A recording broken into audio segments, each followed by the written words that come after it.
Roxborough, Person County, and surrounding area. This is a very exciting time here on Channel 10 and on the radio. We have a very special guest, Dr. Robin Moore. If you don't mind, I'm just going to call you Robin. That'd be and great. you call Yeah. me Dave. That sounds good, Dave. Yes. Because we're going to have some fun here in a few minutes. Those of you who have not heard already from the media or anyone else or Facebook, Robin and a group of people made a second attempt this year, we'll get into that, to climb Mount Everest. And they did it. We succeeded. They did it. Almost to the top. All the way to the top. And we'll get into that.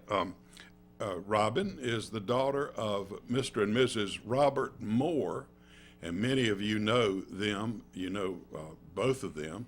Robert's a contractor and a builder, and he does wonderful work.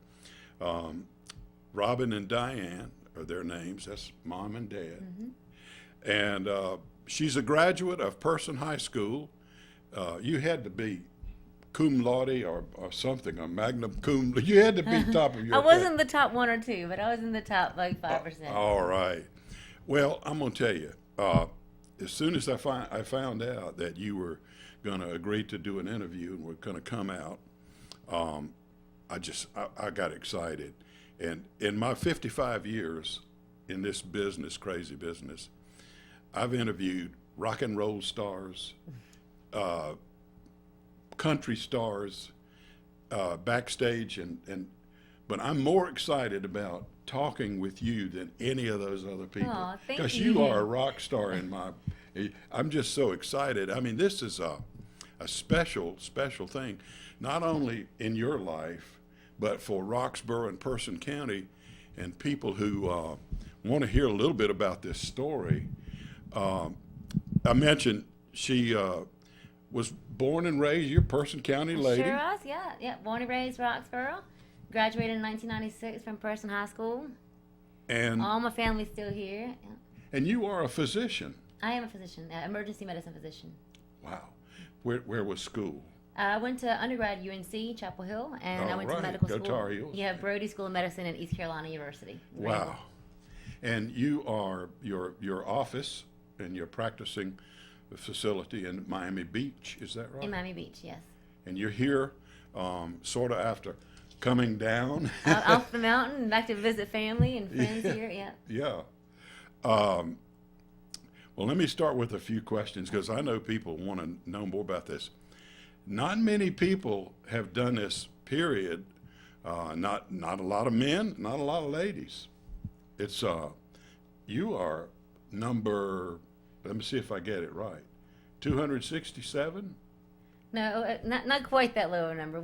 There were Okay. before this climbing season. There were 536 women Okay. that were registered as having summited Everest. Uh-huh. So I'm somewhere in maybe less than 600 women that have climbed now. Certainly no one from Person County. Not that I know of. Yeah. This is a very historical moment. From the very beginning, as a child growing up, were you athletic and liked to be outdoors and liked to climb trees? I did like to be outdoors, loved climb trees, loved playing in the woods. I grew up a little bit country girl. Athletic, I was more of a dancer, cheerleader along the way, but of course was athletic as well with that. Yeah. So I always liked fitness. Fitness was always really important to me, fitness and health. Okay. So after you graduated from high school and then went to college and went to med school and got your degree, did you have sort of a hankering to want to accomplish something that not many people have done? Well, I just like setting big goals and then, setting bigger and bigger goals as you achieve each one and just seeing how much I can do, what challenges I can face. Right. So I love to kind of pose a challenge to myself, pose an obstacle to myself and see if I can overcome that. Right. And that's it, whether it's in academics or whether it's in sports or now mountain climbing. Yeah. How do you stay fit? Do you exercise, run, jog? All the time. So I do a lot of marathons and triathlons. I've been You doing do? triathlons now for the past 4 years. Yeah. Wow. So it's good for endurance That's a little training. exercise there. It's a lot of exercise. It's good for endurance training because the past 4 years I've been climbing mountains a lot, and I've wanted to be able to train harder. But in Miami, in Florida, as you know, it's completely flat. So there aren't no mountains. There's nothing really to climb there. So in order to stay fit for this type of mountain climbing, what you need is endurance. So I had to give myself like long goals, full marathon, full Ironman, something that was going to take hours of time, and it's more of a mental and physical challenge altogether. So just endurance training overall. So triathlons gave me that. So it was getting your legs, your arms, all parts of the body fit to even think about taking on something like this. Exactly. Yeah, and honestly, it's more of a mental challenge than it is a physical challenge. To be able to continue going and running for 6 solid hours, it takes more of a, Wow. You have to convince yourself in your head that you can push past the pain, that you can push through the boredom, you can push through, everything that otherwise it's telling you to stop. But you have to be able to convince yourself to just keep going. We mentioned earlier that last year would be 2017. Yes. You decided that. How did you decide? Was there a group of you that decided, or you certainly weren't going to go by yourself up there? But how did the organization take place? How did I choose to climb Everest? Yeah. What are the beginning steps? I guess. So I really wasn't even a mountain climber at all until 4 years ago. I decided to do something a little different. I wanted a new fitness challenge. So I said, well, let me just go and try to climb Kilimanjaro. So that was my first mountain. I climbed Kilimanjaro. I absolutely loved it. I became addicted to just the challenge of it, the camaraderie that you get within the teammates that you meet there. And as soon as I got off the mountain, that same night, I made my next trip, which was Everest Base Camp trek. So when I trekked through Everest Base Camp, again, I became enthralled with the idea of climbing Everest and what can I do? What do I need to do to make the summit? So I found an organization called Adventure Consultants. It's the expedition company I've been climbing with, and I asked them, what is it that is required for me to be able to climb to the summit of this mountain? Like, what training do I need? What goals do I need to reach before I can get to the summit of Everest? So they gave me a list of multiple mountains to climb around the world, and I've been doing those for the past 4 years. Also ice climbing training, rock climbing training, other endurance training, and kind of gave me a training like regimen. So I kind of followed that and climbed multiple mountains, and then finally last year was ready to attempt the summit of Everest. So I went alone. I went without knowing anyone on the team. Yeah. And when I got to the mountain, then I met the teammates that were also each individually climbing, and we became a team all together and worked together over the next 7 to 8 weeks to attempt to summit Everest. Male and female. Male and female, yes. Backing up to Kilimanjaro, how tall is that one? It's about 20,000 feet. 20,000, and Roughly. compared to Mount Everest, which is It's 29,035 feet. wow. I didn't know about the Kilimanjaro climb. So you met a good group of people. You tackled that mountain. So you immediately made plans to take on Everest. Yeah, to take on Everest. But taking on Everest then meant 4 more years of really training to get comfortable enough with the technique of climbing to be able to safely go climb the mountain. It's a lot more than just saying I'm going to go climb. You have to have the training and the technical training behind that, physical and technical training behind that. It can be extremely dangerous. Of course, can be. We know that, but again, if you learn the correct technical training, Sure. then you learn to be as safe as possible. And you understand that there are risks, but you try to make them as low as possible. Wow. So last year, when your group started the first climb, you got to a certain level and ran into some issues. Not you personally, but there were some problems, or someone was distressed, and Yeah, we climbed from Camp 3 to 4. When I arrived at Camp 4, which is at 26,000 feet, this is extreme altitude. just 26,000. And the plan is, you climb from Camp 3 to 4, and then that same evening, you're going to go and climb to the summit. Okay. When I got to Camp 4, some people ran and contacted me and said, hey, there's a man that they're dragging into camp, and he's unconscious. Can you come and help? Because they knew I was a physician. So I came, and there's not a whole lot you can do at 26,000 feet. Helicopters cannot come and rescue from there. Really? Right. And so, I did the best that I could with him. I mean, he was already comatose at that point, but was still alive. So we gave him dexamethasone, which is a steroid to try to help, reduce swelling in the brain. We gave him epinephrine when his heart rate was dropping too low. We tried to give him fluids. We tried to put, sugar into his mouth. And we gave him oxygen and kept him warm. And ultimately, he passed within a few hours. And so he died right before I left to go attempt my summit. On the way to the summit, around 28,700 feet, near the south summit, only like 500, not even 500 feet from the actual true summit, I encountered two other men who were near death. One was comatose, and the other one, I was able to revive him a little by giving him my oxygen. It was in the middle of the night. It was like 4 a.m. It was dark. It was cold. Those two gentlemen had been out from the previous day where they had made the summit. They had run out of oxygen, and on their way down, they just couldn't make it, and they basically had sat down to succumb to the mountain, to the cold, to hypoxia. So I began a rescue attempt for them. Radioed to the other team members of mine that were higher on the mountain and that were at the base camp, and luckily we eventually were able to get those two off of the mountain.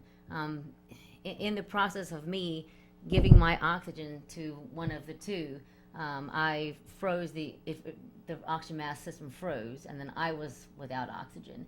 So I became a victim then as well for about 45 minutes, was in and out of consciousness. It took the Sherpas a while to find a new oxygen bottle to attach for me to, continue to breathe the oxygen and wake back up. But once they attached the oxygen, I woke back up. Some other Sherpas came, and we, assisted the one guy, Pakistani, with oxygen. He was able to stand on his own feet and walk down. And the last one, who was comatose, the Sherpa team, wrapped him and dragged him down to Camp 4. Me and another physician at Camp 4 worked with him there, giving him medications. I wasn't expecting him to live. He looked, in extreme distress. But luckily, again, the Sherpa team were able to drag him further down the mountain because the helicopters can't fly that high. And both of those gentlemen were successfully rescued off the mountain by helicopter, and they both did live. So that was just an amazing thing after seeing, a sad death the day before. You are an amazing person. So, when you saw people in distress, the other part of your life, you are a physician, took over, and everything else was kind of on hold. Yeah. Period. Yes, I'm a physician, and yes, I do help people, and that's what my job is, but I'd like to think it wasn't just because I'm a physician. I'd like to think that some other people, just out of human nature, Sure. out of love for others, would stop to help. Of course. And it's not just because I'm a physician, but more just because as a human, we always want to help others, So I think that's...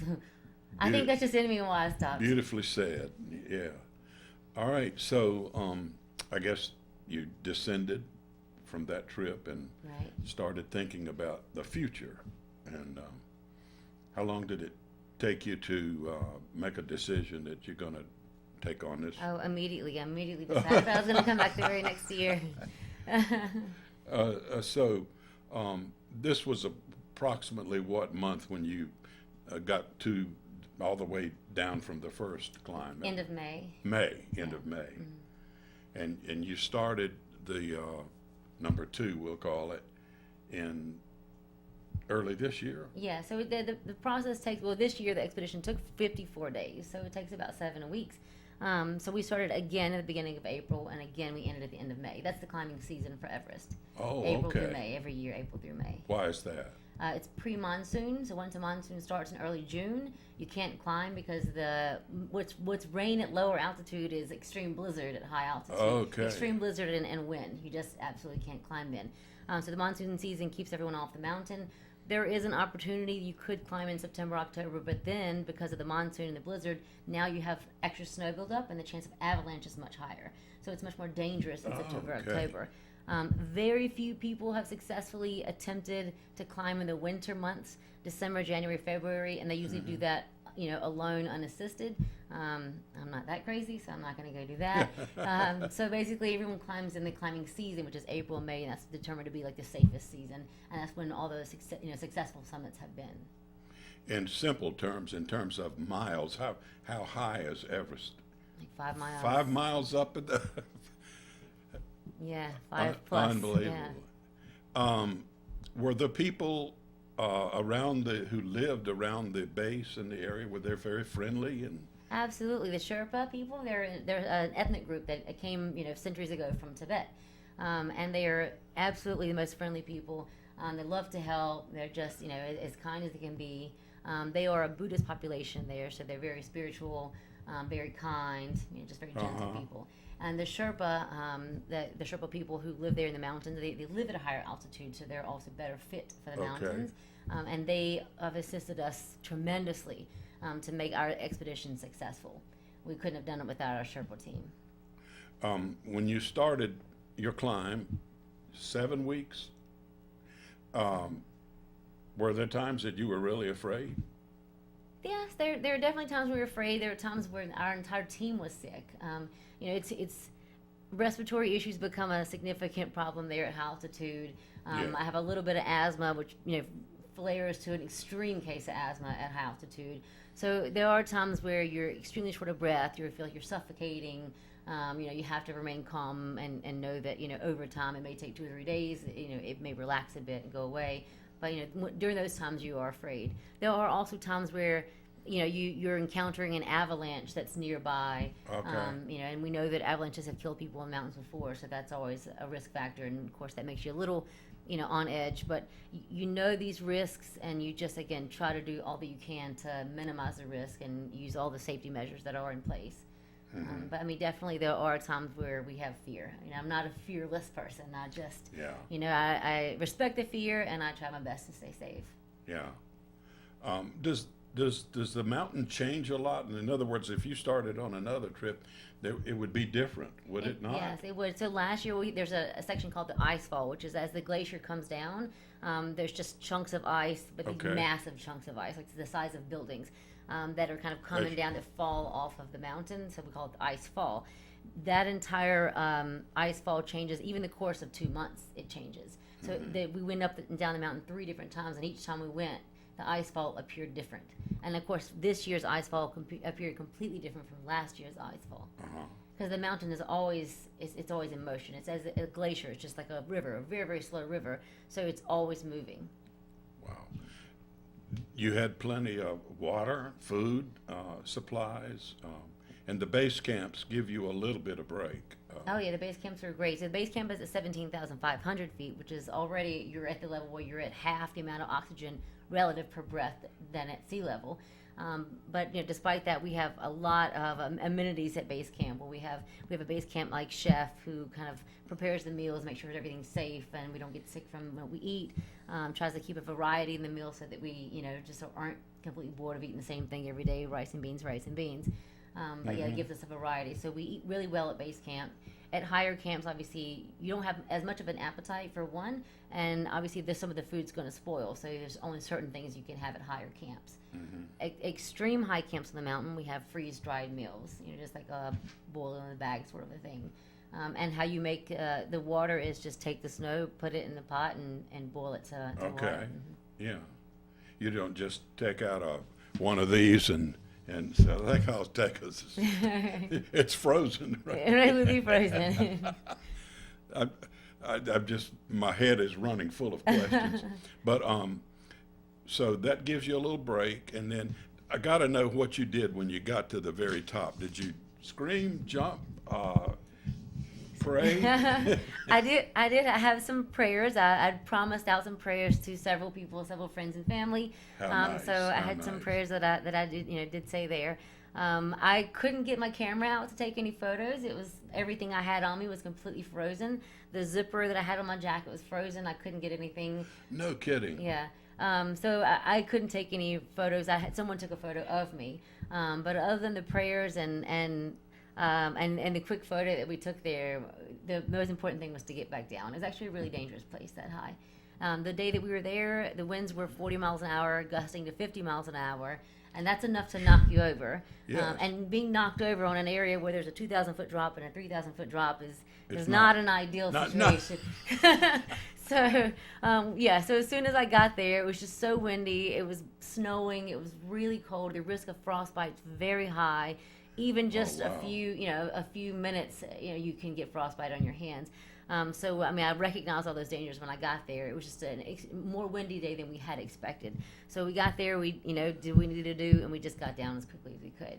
And that's like a really bad sunburn, frostbite. Is that right? Frostbite Or is is it severe damage to the tissue. It can deeper? it can go all the way from the subcutaneous tissue through the muscle and down to the bone. The Sherpa that I helped rescue off last year had severe frostbite and lost all of his fingers. So it is a severe injury. So fingers and toes, what you have to do is just got to keep moving them. Just play like you're playing piano. Like, goodness gracious, great balls of fire the whole way up the mountain. Just constant movement, and so that helps to give the blood supply to the fingers. All right.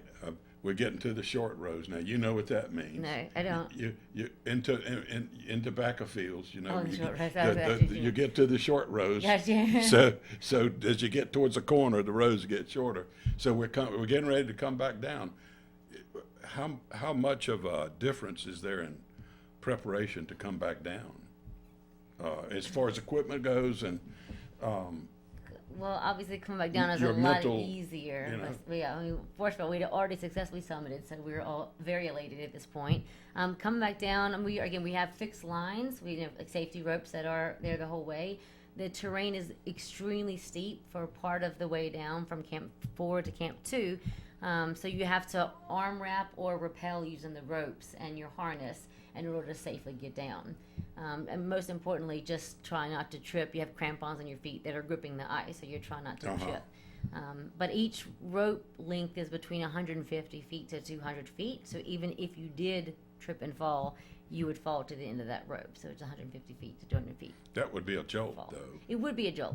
And you can 100% trust that the ropes aren't going to give way, that the anchor is going to Well, give we're not going way. to think about So that. I had no problem with any of that. I just careful footwork, focus, so I made it down. We made it down within, you can make it down within hours compared to the time it takes you to come up. So it took us 54 days in total for the whole expedition, and maybe 50 of those days were going up and 4 were coming down. I remember seeing in some of the video on Facebook, and the shoes you had, they appeared to have some kind of a The crampons. They call it crampons. Yeah. And that's to press it into the ice, or Exactly. So to you give just you traction. Exactly, give you traction, because otherwise you would just slip off the ice. You would have no Yeah. traction at all. And also there were some parts of the mountains we had to vertically climb, so like a vertical ice, and you're able to, with the 2 front points of your crampon, just kick into the ice, and it gives you just grip, so you can actually just like climb up the vertical slope. This is so much fun. I hope you're enjoying Yeah, it. yes. I probably asked some dumb questions. That's but, okay. They're not dumb questions. So when you got back down, what did you do then? Did you jump up and down again? And Oh yeah, well, I danced into camp. Each camp we came into, I danced into camp. Always very happy to reach every goal every day. Whether it's going up or whether it's coming down. When we finally came all the way down, the entire team of us, we had a base camp doctor, a base camp manager, a base camp chef, base camp Sirdar, who oversees the operation. They all met us at the base of the Icefall once we got off the most dangerous part of the mountain, and they all gave us katas, which is a special scarf that puts around your neck as a blessing. Gave us drinks and katas, and had a celebration right there at the base of the Icefall, which was really nice. oh my goodness, would you do it again? No. No. If I had not already done it, yes. But now that I've completed it, no. It is very dangerous. I mean, people do die every year, and so I wouldn't want to put my family through that again. And I don't think they're very happy that I chose to climb the mountain. Well, I'm going to put you on the spot. I know you have some other challenges out there that you're going to explore. You got to. You don't have to tell me what they are, but I bet you do, don't you? Of course, yeah. I'm getting teary-eyed. Well, this is so exciting. I've just about run out of questions, but we're proud of you. Now, do you get some kind of recognition in some society, or you get an award, or it's mostly pride, isn't it? It's just, it's your own personal goal. For me, it was my There own you go. personal goal. So I know that I successfully achieved what I put out to achieve. It was my big dream, and I achieved it. And so that to me is, it's just gold. Of course, the Nepal Ministry of Tourism will give us a certificate, to say that it's right. proof that we've climbed Everest. And in order to get the proof, we had to send in a photo of us, our face on the summit, and they review those photos, and then they record us in the record book forever that we're a summiteer of Mount Everest.